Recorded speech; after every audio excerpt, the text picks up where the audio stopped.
What's up, YouTube, internet dwellers? It's about 2 o'clock in the morning, and I decided to go ahead and take my motorcycle for a spin. So, coincidentally, this is the first time that I have ridden my bike at night. Also, coincidentally, this is the first time that I've ridden my bike when it's not 70 degrees out. I just picked this bike up in September. And so I've only had it for a couple months. I've only ridden it for about a little less than 1,000 miles so far. It's a 2010 Kawasaki Ninja 650.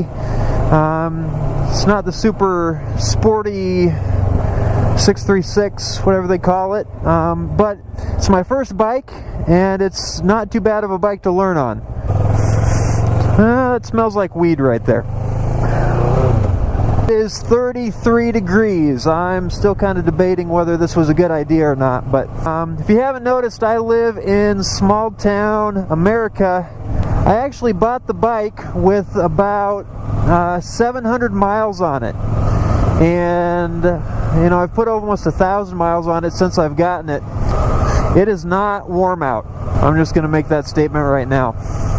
You know, I've never ridden in the cold weather like this, but the bike feels a little squirrely compared to riding it in the warm weather. We'll go ahead and pull this thing over and take a look, see what it looks like. There's a shopping cart.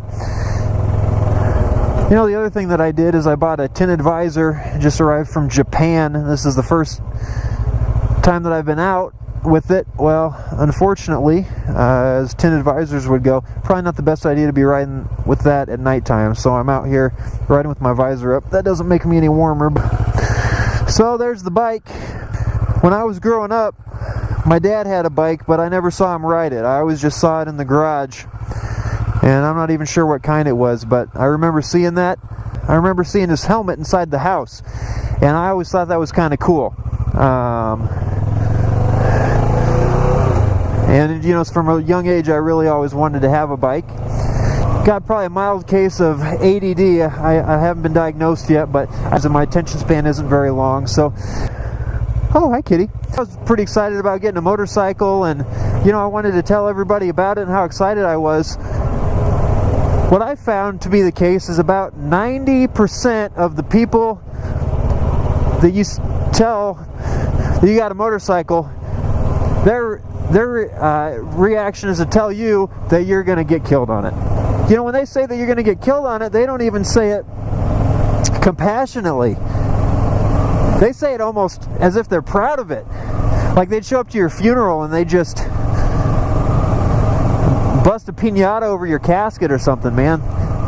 You know, another thing that I found out as a new rider is that, you know, man, you have to really do a lot of upkeep on your gear. Because bugs, man, the bugs will splatter all over your jacket, all over your helmet. I didn't ever realize this. I have to clean my jacket and my helmet about literally every single time that I go riding. Now, is this guy gonna pull in front of me? Don't. Ah, my fingers are getting kind of cold. Oh, it's just me and the long, lonely road. You can see. We'll go down here.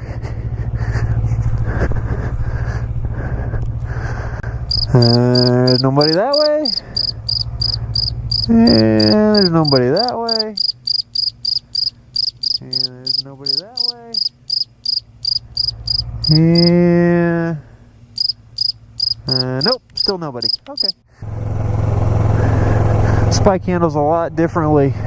Is that even a word? A lot differently? Does that make sense? I don't know. It handles different in the cold. I was like, I should really be careful on it. There's some deer. These are what we call city deer.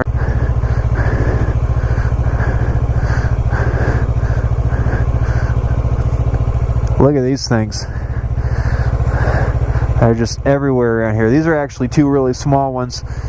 They can't be that old. There's a little cat stalking them.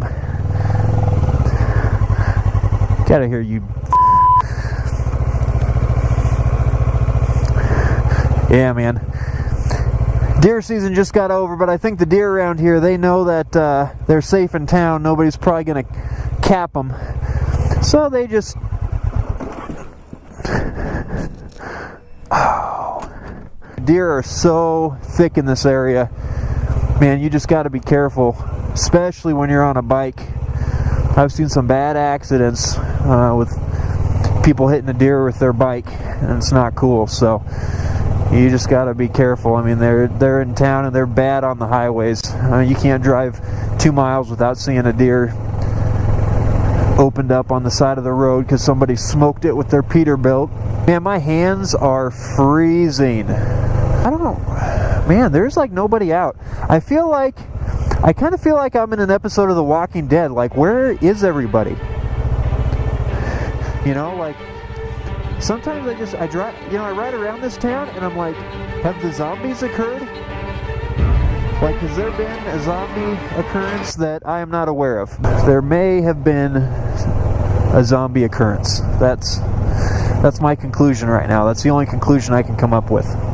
So, I don't know, guys. I mean, tell me what you think. I've got 2 subscribers right now, so I guess, what do you two guys think? What is this cat doing? I live pretty close to Sturgis, South Dakota, so if I really can get into this motovlogging thing, I'd like to make a trip up to Sturgis summer of 2017 and experience that for the first time and maybe show that to some of you guys who have never been up there.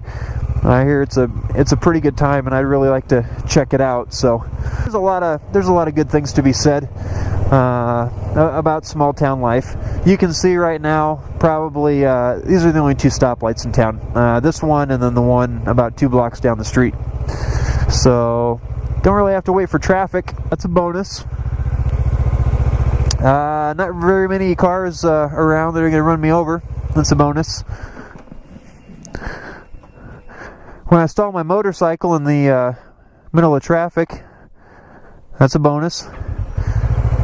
Ain't nobody around to even notice. I'm not even kidding though. This long, empty road just makes me want to... Oh, I wish I knew how to wheelie. Oh, I'd wheelie so good right now. I would wheelie so good. Seriously, my hands are frozen solid, just about. Hey, if you guys want to see some more content, like, comment, subscribe, whatever. Show me some love. Alright, talk to you later. Peace!